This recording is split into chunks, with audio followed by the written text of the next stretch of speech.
Since it was founded in 1985 in response to a crippling famine in Africa, Comic Relief has supported projects for disadvantaged people in the UK and around the world through its own brand of fundraising with the whole nation. When I was a kid, there was very little information about long-term aid in Africa, and there was hardly any information about charity work in this country. National campaigns like Comic Relief are moving beyond just raising money and awareness to encourage people to take actions for change. This shift offers schools the potential to get much more out of engaging with NGOs and appeals. Kids, somewhere in their brain now, have got this whole area about foreign aid and about helping people here that we didn't have back in the day. It's about winning hearts and minds as well as raising money. And I think that can be inspirational. It's important to have role models that do things to make young people think that perhaps there's something I ought to do as well. 2 years on from Red Nose Day 2005, we examine the impact on secondary schools and their students of a deeper engagement with national initiatives such as Comic Relief.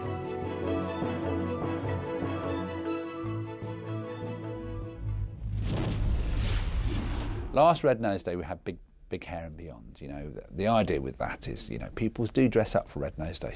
Teachers dress up for Red Nose Day as well. You know, red wigs, red outfits, red dresses. The head of physics in a red dress. It's, you know, it's a fantastic thing. So we wanted to stimulate that, but we also wanted to sort of add a beyond bit in the sense that we wanted to get people to think that perhaps it is a bit of a journey. Actually, you're doing something that's much more exciting than just getting your students to laugh, and you're doing something much more exciting than just getting them to raise money. You're actually getting them to think about the world, and you're actually getting them to think about their place in it. At Langdon School in East Ham, London, the teachers and students went beyond charity fundraising by taking a longer journey inside and outside the classroom through education and campaigning. The learning and experiences motivated the children at Langdon to develop empathy with the outside world, engage with big global issues, and even take their views to Downing Street. But like any secondary school, the Comic Relief experience started with the usual redness and fun. I think as a head teacher, you're always just a little bit anxious, even though you know it's really important and it's great fun, and you know that it's for a really good cause. The day-to-day running of a school can be heavily disrupted if people arrive to do a massive custard fest in the lower gym, and there's always that teacher who will grumble about, oh, but you know, they're out of my lesson. The custard, that was messy but fun. We all sort of want to get involved. Everyone wants to do it, so we're like, oh, I hear that that class is doing this, and then we want to do it, we want to do something better, we want to raise more money than they did. There was lots of cake sales, there was some Beat the Teacher competitions, which were at sporting events in the sports hall. Everyone was dressed up like with red noses or with silly wigs or whatever, and people always remember that day when like that teacher dressed up or something, and it was quite effective because you remember the funny side, but then you remember the serious side as well. I'm always surprised and chuffed at just how many kids have just locked into this thing of helping to raise money for Comic Relief. They want to do things like, you know, twin the school with the school in Africa or in Malawi or wherever, because they saw that they could do that and they want to help, you know. The thing to engender in children is that there are people across the world just like you who don't have what you have, and wouldn't it be great to help? What we're trying to do is to get young people to be really interested in what's going on in the rest of the world, to take an interest in other young people who don't have some of the opportunities that they do. We've used Comic Relief's resources, in particular I'm talking about the Teacher's Toolkit that is supplied every year just before the fundraising activities begin. The resources themselves provide us with so much stimulus that in a way we have ourselves a ready to introduce curriculum. There's not an opportunity to actually get food, water, schools in some of these places. They don't even have the chance to do that for themselves. That is what we call poverty. We used some of the posters with the pictures of the young people from Ghana and Uganda and got them to do empathy and imagination-based activities, which also encourages pupils' skills of inquiry and communication, which is a main strand of citizenship. And the young people would sort of look at these pictures and sort of say, my name is this, I was born here, I haven't got this, I'm trying to do this.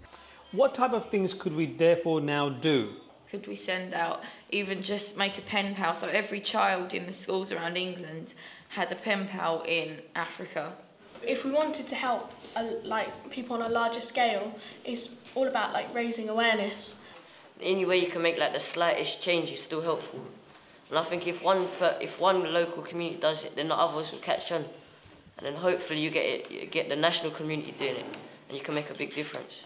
It's just a bigger part of their citizenship activities, really. And it's about real citizenship. It's not about just learning things in books. It's about actually caring for others and being involved and taking responsibility for supporting other young people.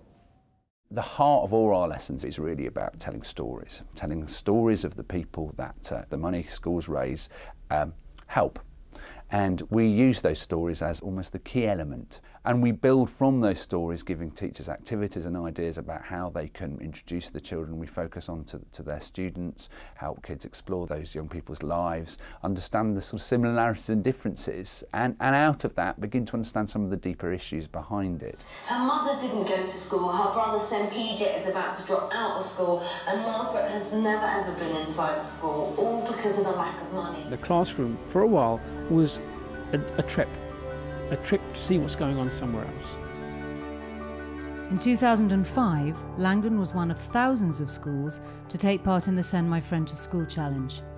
Comic Relief, together with ActionAid, Oxfam and other partners, had asked school children to take a specific action for change on behalf of the 100 million children around the world who don't have access to education. There's an interesting statistic, I think, if every girl completed primary education around the world, that would reduce HIV infections by 50%. You know, for me, that really shows how powerful education is as a tool. And we came up with a thing called the Send My Friend to School Challenge, which we put in Red Nose Day, to represent a child who was missing out on education, and to send it to us and then help us deliver it to the G8 world leaders. We've got involved particularly in Send My Friend to School campaign, which has been a really important one.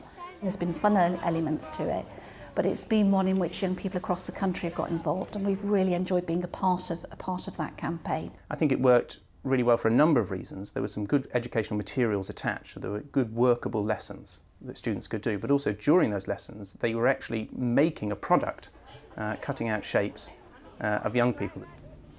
Every classroom, to an extent, was making buddies. They were even personalising them. And as they personalised them, the buddies themselves were as diverse as the students. You'd sit in your form class with all your form, and then you would make buddies, so it gets everybody involved. And each buddy represented a child who wasn't able to go to school. And everybody knew that. They were all sort of given that information, so we all sort of knew what we were making them and why we were making them. In 2005, we saw a slight other shift. Not only were we talking about fundraising, but it was campaigning as well. It was, you know, using your voice and sort of advocacy, speaking on behalf of others. Underneath it was also very successful because young people have carried through those issues. You know, just looking at some of the subjects that they do in school, citizenship and humanities and in their English and all of these subjects, they've actually understood issues more, I think, and there's been more depth to what they've been doing. All of those things have had a lasting legacy. So it's not just about this, let's have fun for a day or for a couple of weeks. It's about let's understand these issues, let's do things that actually affect our lives and other young people's lives for a longer period of time. It can be a huge motivational factor, Comic Relief, and I think for several reasons. One important one is that, yes, we're engaged with cognitive learning. There is reading, there's writing, and there's understanding involved. But I think the fact that we're taking part, either through fundraising or through campaigning, involves all pupils in slightly different ways. Often you'll have pupils in schools that don't get engaged with learning because they feel that they're perhaps not very academically able, and as a result they sort of retire hurt and don't make an effort. We're giving an alternative ways of learning, using, you know, a variety of different stimulus, and you're taking part, you're actually doing an action. We're getting young people directly involved in helping to change the lives of other young people. And this goes against that traditional view of young people as being separate. We're seeing them straight away as being part of the world, engaged with the world, and that they can change the world. Their experience in 2005 led the students from Langdon to Downing Street and beyond. A journey that left a lasting legacy of globally aware young people wanting to take actions to change the world. Can you tell us what you and the other world leaders are going to do this year at this year's G8 to help all children in the world get an education? We just committed ourselves to, over the next 10 years, £8.5 billion. World leaders can organise to give this massive amount of money. What can us kids in schools do? Obviously we can't, so it's like, what can we do? So we asked him that as well. And he was sort of saying that everybody should get involved. And that's where we come in. We can tell our friends, and our friends will tell some other friends, and they'll tell some people in a different school, and then it will just like spread like a chain reaction. 2005 was a very interesting year. You know, it was the year of Live 8. It was the year of Make Poverty history. The whole Live 8 Make Poverty thing was about justice, not charity. And that was about people acting as citizens to, you know, say it's not acceptable that a child dies every 3 minutes from poverty. We took that to so many different levels. We had our young people write speeches that they gave at the UNICEF conference last year at the G8. The J8 Global Citizens Programme, where they wrote communiques about poverty in Africa. This year, 2 students of ours went to Mozambique with Nelson Mandela, and it was all spurred on by the Make Poverty history and Send My Friend to School campaigns. We always like to think we've got future prime ministers, future politicians, you know, future charity aid workers in the school, which we probably have got, and you know, it's about them also learning at a very early age the responsibility of these things. You're helping develop political literacy, and you know that has a long-term legacy. This is something that young people will take throughout their lives. They can get an awareness of how their lives have direct consequences on the lives of other people throughout the world, and through their own personal choices that they make on a daily basis, they can make a difference and try and change the world in, you know, in small but significant ways. It's about empowering young people to make change, even if they know they can't make change all the time. But it's the spirit of it. Young people know that sometimes it won't succeed, but it's about saying, but I did do that, and I will carry on, and one day I will change it. It's about learning how to exist in the world and contributing. And I think that, you know, if you can have that quality in your school, that's a good thing. What is the message that we should take home to Britain? And what should we as children do to ensure every child gets into school?